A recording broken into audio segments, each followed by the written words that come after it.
அண்ணே, காலையில் சூரியன் உதிச்சதும் எல்லா குடும்ப பெண்களும் அட்டண்டன்ஸ் போடுறாங்க. வேலைக்கு போகிற பெண்கள் தானே அட்டண்டன்ஸ் போடுவாங்க. இது என்ன குடும்ப பெண்கள் அட்டண்டன்ஸ் போடுறாங்கன்னு சொல்றீங்களா? அவங்க வாசல்ல போற அந்த கோலத்தை தாங்க நான் சொன்னேன். சரிம்மா, நான் இன்னைக்கு ரொம்ப நல்லா இருக்கேன், என் வீட்டு வேலையெல்லாம் செய்ய ஆரம்பிச்சுட்டேன்னு சிம்பாலிக்காக சொல்கிறது தாங்க அந்த கோலம். ஆனால் நான் காலையில் கண்ணு முழிச்ச உடனே என்ன தெரியுங்களா நினைப்பேன், இன்னைக்கு மகளிர் காவல் நிலையத்திலேருந்து போலீஸ் வந்து என் வீட்டை கதவை தட்டுமா, இல்லை இன்னைக்கு என் டிவிஷன் போலீஸ் ஸ்டேஷன்லேருந்து போலீஸ்காரர் வருவாரா, கோர்ட்டுலேருந்து சம்மன் வருமா, இல்லை வந்து எங்கன்னா வந்து எஸ்பி ஆஃபீஸ் டிஎஸ்பி ஆஃபீஸில் இருந்து என்கொயரி வருமா, இப்படி தாங்க நான் காலையில் கண்ணு முழிப்பேன். இப்படிப்பட்ட சூழ்நிலையில் வாழ்ந்துட்டு இருக்கிற என்னை இங்கே கூட்டிகிட்டு வந்து நாடு கடத்துன்னு நீங்கள் சொல்லி இருக்கிறீங்க. ஆனால் நான் யாரையும் நாடு கடத்த போகிறதில்ல. அண்ணே, நானும் டீச்சர், ஓகே, எங்கள் அம்மாவும் டீச்சர், ஓகே. எங்கள் அப்பாங்க இன்னொரு பெண்ணுக்கு வாழ்க்கை கொடுக்கணுங்கிறதுக்காக எங்கள் அம்மாவை வாழை வெட்டியாக ஆக்கிட்டு வெளியில் போயிட்டார். எங்கள் அம்மா நெருப்பாக இருந்து பொறுப்பாக என்னையும் எங்கள் அண்ணனையும் வளர்த்துனாங்க, படிக்க வச்சாங்க. எனக்கு கல்யாணம் பண்ணணுங்கிற ஸ்டேஜ் வரும்போது வேலை வெட்டி இல்லாமல் வீணாக சுற்றி திரிகிற ஒரு இளைஞர் நான் இந்த பொண்ணை கல்யாணம் பண்ணிக்கிறேன் அத்தைன்னு வந்தார். கல்யாணம் பண்ணிக்கிட்டு நான் போன அன்னைக்கு நல்ல மழை. அந்த வீட்டுக்குள்ளே போய் நான் பார்த்தா 4 குட்டிச்சவருக்கு மேலே 4 கூரை இருந்தது. கொடையை பிடிச்சிக்கிட்டு மூளையில் உட்காந்துட்டு இருந்தேன். 10 ஏக்கரா நிலம் இருக்குங்கிறாங்களே, இந்த மாதிரி ஒரு வீட்டில் இருக்கீங்களே மாமா என்னான்னு கேட்டேன். 10 ஏக்கரா நிலம் இருக்குன்னு யார் சொன்னது, எனக்கு 1 ஏக்கரா தான் இருக்குது, 7 பேருக்கு பாகம்னாரு. நான் படித்து ஒரு வேலைக்கு போகிறதுக்கு ரெடியாக இருந்ததுனால சாப்பாட்டுக்கே ரொம்ப கஷ்டம், சொல்லக்கூடாது, ரொம்ப கஷ்டப்பட்டேன். அம்மா வீட்டில் போய் நான் சொல்லி அவங்க வீட்டிலேருந்து காசு வாங்கி தாங்க நான் சாப்பிட்டுட்டு இருந்தேன். அப்போ எனக்கு வேலை கிடச்சிது. ஆஹா, இனிமேல் சாப்பாட்டுக்கு கஷ்டம் இல்லைன்னு நினச்சேன். அப்போ நான் வந்து தாய்மையும் அடைஞ்சேன். 2 குழந்தைய வயிற்றில் சுமந்துட்டு இருந்தேங்க. 1 மாதம் கத்தி நான் கையில் சம்பள கவரை வாங்கி இப்படி பிடிச்சிக்கிட்டேன். 1 மாதம் கத்திருக்கோம் நம்ம உழைப்பு, இதில் கொஞ்சம் காசு எடுத்து, அதிகமாக இல்லைங்க கர்ப்பிணி பெண்ணுங்களுக்கே உள்ள ஆசை, ஒரு 1,000 ரூபாய்க்கு விபூதி பாக்கெட் வாங்கி சாப்பிட்லான்னு நினச்சேன்.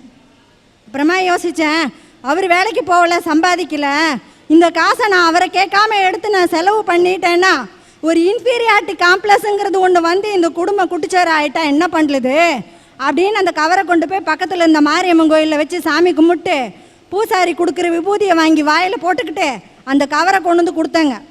1 வருஷம் இல்லை, 2 வருஷம் இல்லை, 10 வருஷம் கொடுத்தேன். 1 முழம் பூ வாங்கிறதா இருந்தாலும் அவர் முகத்தை பார்த்து அவர் வாங்கி கொடுத்தாதான் நான் தலையில் வச்சுப்பேன். அப்படி தான் வாழ்ந்தேன். அப்போ தாங்க என் வாழ்க்கையில் ஒரு பெரிய திருப்புமுனை வந்தது. ஒரு மனுஷனை தெரிஞ்சுக்கணுன்னா ஒன்று பணத்தை கொடுக்கணும், இல்லை பதவியை கொடுக்கணும்பாங்க. நான் பணத்தை கொடுத்து அவரை தெரிஞ்சுக்கிட்டேன். எங்கள் அம்மா ஹார்ட் பேஷண்ட்டு, அவங்க ரிட்டையர்மெண்ட் ஆனாங்க. எந்த கஷ்டத்தையும் போய் அவங்கக்கிட்ட சொல்லக்கூடாது, சொல்லிட்டு இவர்கிட்டேருந்து நம்ம போயிட்டோன்னா வாழா வெட்டி ப்ளஸ் இன்னொரு வாழா வெட்டியா அப்படின்னு நினச்சிட்டு இருந்தேன். நீ 4 லட்சம் போய் அவர்கிட்ட வாங்கிட்டு வரலன்னா நீ அதே லிஸ்ட்டில் தான் போய் சேருவ, போய் வாங்கிட்டு வான்னாரு. ஓடுனேன். எங்கள் அண்ணன், நீங்கள் எத்தனையோ படத்தில் நீங்கள் நடித்து காமிச்சிருக்கீங்க, நான் பாசத்தில் அப்படியே நெகிழ்ந்து போய் சொல்கிறேன், என்ன மாதிரி ஒரு அண்ணன் இருக்கிறதுனால தான் இன்றைக்கி சமுதாயத்தில் வாழா வெட்டிகள்லாம் உயிரோடையே இருக்காங்க. அத்தனை பணத்தையும் அப்படியே எங்கள் அம்மா ரிட்டையர்மெண்ட்டு பணம் 4 லட்சம் ரூபாய் 3,85,000 மஞ்சள் பையில் போட்டு அப்படியே கொடுத்தாரு. கொண்டு வந்து இந்தாங்க மாமான்னு கொடுத்தேன். நீ 2வது குழந்தை வயிற்றில் வச்சுட்டு இருக்கிற, உன் பேரில் போட வேணாம், என் பேர்லேயே போட்டுக்கிறேன்னு ஜாயின் அக்கௌண்ட் கூட வேணான்னு அவர் பேரில் போட்டுக்கிட்டாருங்க. நான் கேட்கவே இல்லை. ஒரு வீட்டை கட்டினார். 7 பேருக்கு பாகமாக இருக்கக்கூடிய ஒரு இடத்துல ஒரு பாகத்தில் ஒரு வீட்டை கட்டினார். கிரகப்பிரவேச அன்னைக்கு சொன்னார், நான் இன்னொரு கல்யாணம் பண்ணிக்க போகிறேன், நீ செத்து போன், இனிமே நான் அவன் கூட இருக்க மாட்டேன், எனக்கு வேற ஒருத்தி தான் முக்கியம்னாரு. அன்னைக்கு இடி என் தலையில் கூட இல்லைங்க, நான் என் இதயத்தில் இறங்குச்சு. நான் ஹார்ட் பேஷண்ட்டு, ஃபஸ்ட்டு அட்டாக் வந்து ஹாஸ்பிட்டலில் அட்மிட் ஆகியிருந்தேன். அன்னைக்கு ராத்திரி தூங்கிட்டு இருக்கிறேன். வீட்டுக்குள்ளே வந்த மனுஷன் தலகாணியை தூக்கி மூஞ்சில் வச்சு ஒரே அமுக்குறாரு. சாவடிச்சு உன்னை தூக்கி செப்டி டேங்கில் போட்டுருவேன். செத்து போயணும்னு நினச்சேங்க. ஒரு ப்ரிஸ்கிரிப்ஷனை வச்சுக்கிட்டு Tirukkoyilur medical shop, Manalurpettai medical shop, திருவண்ணாமலையில் ஒரு மெடிக்கல் ஸ்டாப் விடாமல் 5 மாத்திரையா 60 மாத்திரை வாங்கினேன். பக்கத்து தெருவில் இருக்கிற எங்கள் அம்மா கிட்ட கொண்டு போய் பெரிய குழந்தைய விட்டேன். சின்ன குழந்தைய தூக்கி பக்கத்து ஊரில் இருக்கிற எங்கள் அண்ணன் கிட்ட விட்டேன். பால் குடிக்கிற குழந்தை செத்து போகிற எண்ணம் மாறி போயிடுமேன்னு. என் குழந்தைங்கள நினச்சேன், அந்த சாவுக்கு வந்த கூட்டத்திலேயே ஒரு பொண்ணை தேடி கல்யாணம் பண்ணிக்கிற ஒரு அப்பா கிட்ட என் குழந்தைய விட்டுட்டு நான் ஏன் செத்து போகணும்? போராடணும்னுங்களே, உயிரை காப்பாற்றிக்கணும்னு நேராக மகளிர் காவல் நிலையம் போனேன். அம்மா இந்த மாதிரிலாம் நடக்குது, என் புருஷன் என்னை கொல்ல வராரு, நீங்கள் கேஸ் போடுங்கன்னு கேஸ் பதிவு பண்ணாங்கன்னா 15 நாள் ரிமாண்டில் உள்ளே இருந்தார். 15 நாள் கழித்து வெளியில் எதுனா திரும்பி வருவாருன்னு பார்த்தேன். இன்றைக்கி திருக்கோயிலூர் கோர்ட்டில் வந்து வரதட்சணை கேஸ் நடந்துட்டு இருக்குதுங்க. வெளியில் வந்தார். 7 வக்கீல் இன்னைய வரைக்கும் வச்சுருக்கிறாரு. அவர் செய்கிறது தப்புன்னு தெரிஞ்சும் 7 வக்கீல் அவருக்காக வாதாடிட்டு இருக்கிறாங்க. பிரிஞ்சு போன கணவன் வீட்டுக்கு வந்து கதவை தட்டுனா பூ வாங்கிட்டு வருவான், புடவை வாங்கிட்டு வருவான். என் புருஷன் வீச்சுருவா வாங்கிட்டு வந்தார். கேட்டை தாள் போட்டுட்டு உள்ள குழந்தைங்களை வச்சுட்டு இருக்கிறேன். இங்கேருந்து அடித்தாருங்க, தலையில் அடிபட்டுச்சு, மூளையில் அடிபட்டுருச்சு. இன்னைக்கு நான் ஒரு வலிப்பு நோயாளி. போராடுங்கிறீங்க, பொங்கி எழுங்கிறீங்க. எத்தனை பேர் அதனால பாதிக்கப்படுறாங்க தெரியுங்களோ? அவர் தப்பு பண்ணாரு, நான் கேஸ் போட்டேன். எப்படி என் கையில் செங்கோலை கொடுத்துருக்குறீங்களோ அந்த மாதிரி என் மனசுக்குள்ள ஒரு துலாக்கோலை வச்சேன். கட்டின கணவனே தப்பு பண்ணாலும் சட்டப்படி அவர் தண்டனை அனுபவிக்கணும்னு நான் கோர்ட்டுக்கு போனேன். என் குழந்தைங்க என்னங்க பண்ணுச்சு? அந்த குழந்தைங்களுக்கு இந்த சமுதாயம் கொடுக்குற பட்டம் என்ன தெரியுமா? ஜெயிலுக்கு போயிட்டு வந்தவன் புள்ள. எங்கள் அம்மா வயசான காலத்தில் எல்லா பொருளையும் இழந்துட்டு இன்றைக்கி மலர்பேட்டை ஸ்டேஷனில் போய் என்கொயரிக்கு நிற்கிறாங்க அவர் கொடுத்த பொய் வழக்குனால. எங்கள் அண்ணன் எல்லா பொருளையும் கொடுத்துட்டு தொழில் ஆரம்பிக்க முடியாமல், கல்யாணம் பண்ண முடியாமல், இன்றைக்கி சாப்பாட்டுக்கு கஷ்டப்பட்டுக்கிட்டு எனக்காக தியாகம் பண்ணிட்டு உட்காந்துட்டு இருக்கிறாரு. அவர் மேலே இது வரைக்கும் 4-5 கேஸு கொலை பண்ண வரான்னு கொடுத்துருக்குறாரு. இன்றைக்கி நான் டிஸ்ட்ரிக்ட் போலீஸ் ஸ்டேஷனில் போய் நின்னேன்னா அங்கே இருந்த ஏடிஎஸ்பி என்னை கூப்பிட்டு உட்கார வச்சு, அம்மாவும் என் பொண்ணு மாதிரி இருக்கிறமா, நீ சம்பாதிக்கிற வேலைக்கு போகிற, ஒரு நல்ல கனவு அமையாமல் இவ்வளவு பிரச்சனையை சந்திச்சியேன்னு கேட்டார். ஆனால் நானும் ஒரு 2 காக்கி சட்டையை பார்த்தேங்க. ஒரு காக்கி சட்டை என் கணவனுக்கு சப்போர்ட் பண்ணிட்டு என்ன கேட்குறாரு, நீ பெரிய இவளா, நீ வந்து போயிட்டு மகளிர் மன்றத்தில் கேஸ் போடுறிய, கணவனை விட்டுட்டு நீ வெளியில் போயிட்டு என்னாடி பண்ண போகிறேன்னு கேட்குறாரு. இன்னொரு காக்கி சட்டை கேட்குறாரு, மகளிர் மன்றத்தில் கேஸு கொடுத்துட்டீங்கன்னா நீ பெரிய ஆளான்னு. பக்கத்தில் இருந்த ஒரு கான்ஸ்டபிள் அம்மா சொல்கிறாங்க, இவங்க மேடை பேச்சாளருங்க, அவர் சொல்கிறாரு, மேடை போட்டு என்னை பற்றி சொல்லுவியாடின்னாரு. இன்றைக்கி உலகத்துக்கே சொல்லிக்கிட்டு இருக்கிறேங்க. காக்கி சட்டையில் நல்லவங்களும் இருக்கிறாங்க.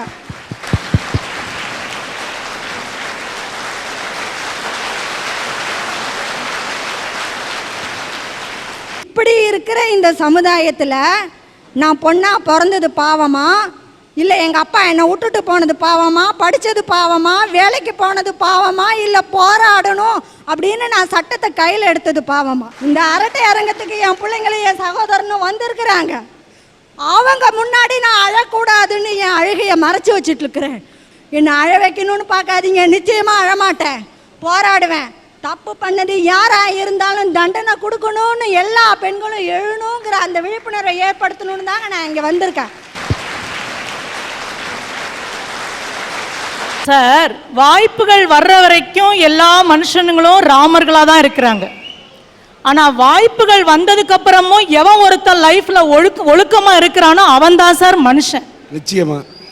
இன்னைக்கு தப்பு செஞ்சுட்டு சில பேர் என்ன செஞ்சுறாங்க, சூழ்நிலை மேல பழிய போட்டுட்டு ஒதுங்கிக்கிறாங்க. அப்படிப்பட்ட சில மனித மிருகங்களும் இன்னைக்கு இருக்கு சார். சார், இங்க மட்டும் இல்லைங்க, மும்பையில் ஒரு நிகழ்ச்சி. மும்பையில் நள்ளிரவு 12 மணிக்கு புது வருஷம் கொண்டாடிக்கிட்டு இருக்காங்க. கோலாகலமா மும்பை நகரமே கொண்டாடிக்கிட்டு இருக்கு. ஒரு காதலனும் காதலியும் அந்த கொண்டாட்டத்தில் அவங்களும் சேர்ந்து டான்ஸ் ஆடி நல்லா கொண்டாடிக்கிட்டு இருக்காங்க. அந்த நேரம் பார்த்து அங்கே வந்தது சார் 60 பேர் கொண்ட இளைஞர் கும்பல் அங்கே வந்துச்சு. அவங்க என்ன செஞ்சாங்க தெரியுமா? அந்த காதலனையும் காதலியையும் பிரிச்சுட்டு அந்த 18 வயசு பொண்ணை சுத்தி நின்று அந்த 60 இளைஞர்களும் அந்த பொண்ணோட துணியை அவ கதற அவளுடைய ஆடைகள் எல்லாம் கிழிச்சு எரிஞ்சு அந்த பொண்ணை அந்த இடத்துல நிர்வாணப்படுத்தியிருக்காங்க சார். அந்த பொண்ணு போட்ட அந்த சத்தம், அவளுடைய அவல குரல் அந்த கூட்டத்தில் இருந்த ஒருத்தர் காதல கூட விழவே இல்லை சார். இன்னைக்கு இந்த சமுதாயத்தில், இந்த நாட்டில், இந்த உலகத்தில் மூல முடுக்கில் எல்லாம் எத்தனையோ பெண்கள் பாதிக்கப்பட்டுக்கிட்டு, சில மனித மிருகங்களால் பாதிக்கப்பட்டுக்கிட்டு அவங்க போடுற அவல குரல் இன்னைக்கு நம்ம காதுகளில் எட்டாம இருக்குங்க சார். 1988 வருஷம் 20 வயசுல நான் ஒரு பள்ளி ஆசிரியராக முடிச்சுட்டு நான் வேலைக்கு போனேன். அப்படி வேலைக்கு போகும்போது ஒரு ஆறு நடுவில் சார், அந்த ஆறை தாண்டி தான் நான் வேலைக்கு போக வேண்டிய சூழ்நிலை. அப்படி ஆற்றை தாண்டி போகும்போது, ஆற்றை தாண்டி போனால் மழை வந்துச்சுன்னா அந்த ஆறு ஃபுல்லாக தண்ணி போகும். அதில் எனக்கு நீச்சலும் தெரியாது, நான் போகவும் முடியாது. அந்த சமயத்தில் ஆத்தை தாண்டி போக முடியாத சூழ்நிலை இருந்ததுனால தலைமை ஆசிரியர் என்ன செஞ்சாரு, பக்கத்து வீட்டில் ஒரு பையனை கூப்பிட்டு இந்த டீச்சர் அக்கா அக்கான்னா சொல்லி அமைச்சார் சார். டீச்சர் அக்காவை கொண்டு போய் பள்ளிக்கூடத்தில் விட்டுட்டு வந்திருப்பா, இந்த ஆற்றுல தண்ணி வருது போக முடியாது, அவங்க பள்ளிக்கூடத்துக்கு போட்டு 2 நாளைக்கு தண்ணி வடிகிற வரைக்கும் கொண்டு விட்டுட்டு வந்திருப்பான்னு சொன்னார். ஆனால் அந்த பையனும் அப்படிதான் சார் வந்தான். அவன் விட்டுட்டு திரும்பி வரும்போது அங்கே இருந்த காலி பசங்க, அந்த ஊரில் டீ கடையில் பேசிட்டு இருந்த காலி பசங்க என்ன பண்ணாங்க தெரியுமா, டேய் உங்கள் ஆளை கொண்டு விட்டுட்டு வந்துட்டியான்னு கேட்டானுங்க. அன்னைக்கு அவன் மனசில் வச்சுக்கிட்டான், சார் இவங்க தான் நம்ம ஆளு அப்படின்னு சொல்லி. 3 மாதம் பொறுத்து ஒரு லெட்டர் வருது சார் வீட்டுக்கு. லெட்டரை பிரித்து படித்து பார்த்தா நிறைய கவிதைகள், காதல் கவிதைகள். அந்த லெட்டரை படிச்சுட்டு எனக்கு கொதிச்சு போயிட்டேன். அம்மாட்ட சொன்னேன், அவங்க அக்கா பெரியப்பா பொண்ணு எனக்கு ஃப்ரெண்டு, அவங்க கிட்ட சொன்னேன். அவங்களும் எடுத்துக்கிட்டு அந்த லெட்டரை அவங்க வீட்டுக்கு அப்பா அம்மா கிட்ட போனாங்க. அங்கே போய் சொன்ன உடனே அவங்களும் கண்டிச்சாங்க சார். அவனை கண்டிச்சதுக்கப்புறம் ஒரு நாள் நான் பள்ளிக்கூடத்துக்கு போயிட்டு இருக்கேன். எதிரில் வந்தவன் எங்கள் அப்பா அம்மாட்டெல்லாம் போய் சொல்லி இந்த மாதிரி பண்ணிட்டீங்கல்ல, உங்களை என்ன பண்ணுறேன் பாருங்க அப்படின்னு சொன்னான். நான் சொன்னேன், தம்பி இப்பயும் உன்னை தம்பியாக தான் நான் நினைக்கிறேன், நீ இந்த மாதிரிலாம் எண்ணத்துக்கெல்லாம் இடம் கொடுக்காதேன்னு சொல்லிட்டு நான் போயிட்டேன். நீ என்ன செய்வேன்னு சொல்லிட்டு நான் போயிட்டேன். ஒரு நாள் பள்ளிக்கூடம் விட்டு நான் வழியில் வந்துக்கிட்டு இருக்கேன். எதிரில் வரான், மெட்ராஸ் மெயின் ரோடு, அதாவது கரும்பு தோட்டம் ஒன்று தான் அந்த வீட்டுக்கும் அந்த ரோட்டுக்கும் நடுவில். வந்தவன் என்ன செஞ்சான் தெரியுங்களா, திடீர்னு குறுக்க ஓடி வந்து சைக்கிளை பிடிச்சி கீழே தள்ளினான் சார். என் முடியை பிடிச்சி இப்படி இழுத்துட்டு வாயில் ஆசிடை ஊற்றினான்.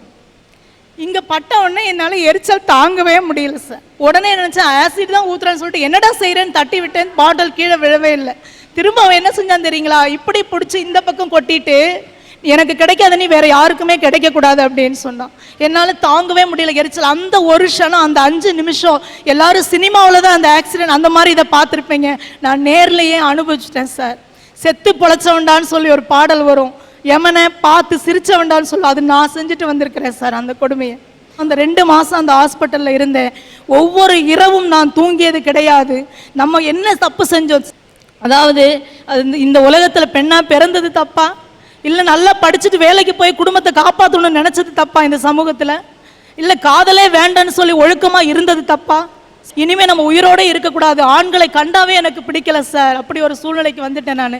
எங்கள் அண்ணாலாம் கூட இருந்து என்னை எவ்வளவோ இது பண்ணாங்க. நிறைய பேர் ஆஸ்பத்திரிக்கு பார்க்க வந்தாங்க, எல்லாரும் எனக்கு ஆறுதல் சொன்னாங்க. எல்லாரும் சொன்ன ஆறுதல் எனக்கு கொஞ்சம் கொஞ்சமாக என்னை தேடி கொண்டு வந்துச்சு. அப்படி பார்க்க வந்தவர்கள் ஒரு மனித தெய்வம் வந்துச்சு. அப்படி பார்க்க வந்தவர்கள்ல ஒரு மனித தெய்வமும் வந்தது சார். அவர் வந்தவர் என்ன தெரியுமா சொன்னாரு, உன்னுடைய உடம்பில் மேல் உள்ள அந்த ஊனம் பெரிதல்ல, உன் மனசுல இருக்கிற அந்த தழும்பை அகற்றிடு, நான் உன்னை நான் கல்யாணம் பண்ணிக்கிறேன் அப்படின்னு சொல்லிட்டு ஒரு மனித தெய்வம் வந்துச்சு சார் எனக்கு. எந்த ஒரு ஆணும் அவன் நல்லா இருந்தாலும் சரி, அவன் நல்லா இல்லாட்டிலும் சரி, தனக்கு வர்ற மனைவி அழகாக இருக்கணும்னா எந்த ஒரு ஆணுத்தின் தூய்மையை மட்டும்தான் அவர் பார்த்தாரு.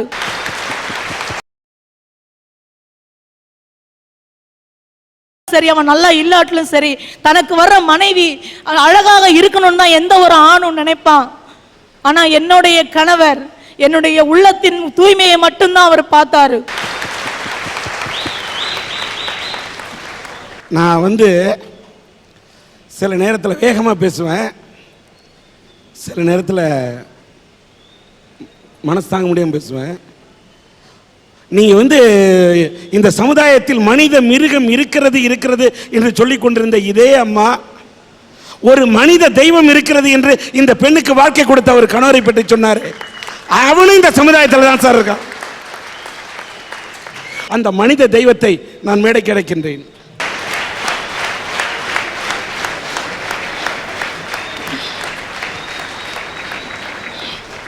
வாழ்த்துக்கள். உங்களை மாதிரி நல்ல இதயம் படைத்தவர்களும் சமுதாயத்தில் இருக்க வேண்டும்.